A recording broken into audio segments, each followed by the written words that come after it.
Doctor Babasaheb Ambedkar यांच्या जयंतीचे सांगोला शहरातील बॅनर फाडल्याप्रकरणी गुन्हा दाखल.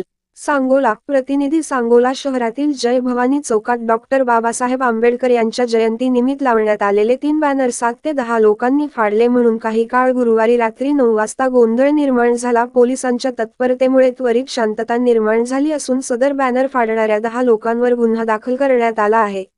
पोलिसांनी दिलेली माहिती अशी की सांगोला शहरामध्ये रामनवमी निमित्त मिरवणूक आयोजित करण्यात आली होती. एप्रिल 14 रोजी डॉक्टर बाबासाहेब आंबेडकर जयंती निमित्त शहरात चौकात अभिवादनाचे बॅनर लावले होते. सदर मिरवणूक जय भवानी चौकात आल्यानंतर भीमनगर सांगोला येथील फिर्यादी रामचंद्र सुरेश बनसोडे व त्याचे मित्र सुबोध दिलीप विठ्ठले राहणार चिंचोली रोड सांगोला हे फिरण्यासाठी सांगोला शहरात गेले होते. कशाचा आवाज येतो म्हणून चौकशी केली असता रामनवमी निमित्त मिरवणूक निघाली आहे त्याचा आवाज येत होता. तेथे गेले असता त्यांच्या ओळखीचे दीपक उर्फ गुंडा खटकाळे राहणार वासुद अकोला, मयुरेश गुरव सांगोला, अक्षय पवार राहणार आलेगाव, महेश चौधरी पुजारी वाडी सांगोला, संतोष भोसले वासुद रोड सांगोला, राहुल देतकर सांगोला, चैतन्य कोवाळे राहणार सांगोला हे जय भवानी चौकात होते. तेथे आले असता गुंडा खटकाळे असे म्हणत होता की डॉक्टर आंबेडकर जयंती संपलेली आहे, आता त्यांचे बॅनर कशाला ठेवले आहेत, चला आपण सर्व मिळून बॅनर फाडून काढू असे सांगितले. हे 7 जण व इतर 3 जण मिळून 10 लोकांनी एकत्र येऊन 3 बॅनर भावना दुखावण्यासाठीच्या उद्देशाने फाडून सुमारे 1200 रुपयांचे नुकसान केले. त्यामुळे गोंधळ सुरू झाला.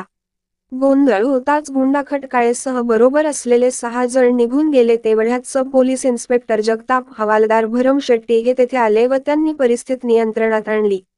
सदर प्रकरणानंतर पोलीस अधिकारी यांनी शांतता कमिटीची बैठक बोलावली, शांततेचे आवाहन केले. शांतता निर्माण झाल्यानंतर रामचंद्र बनसोडे यांनी सांगोला पोलीस स्टेशनमध्ये फिर्याद दाखल केली. सध्या तरी शहरात बंदोबस्त मागवण्यात आला असून तणावपूर्ण शांतता आहे.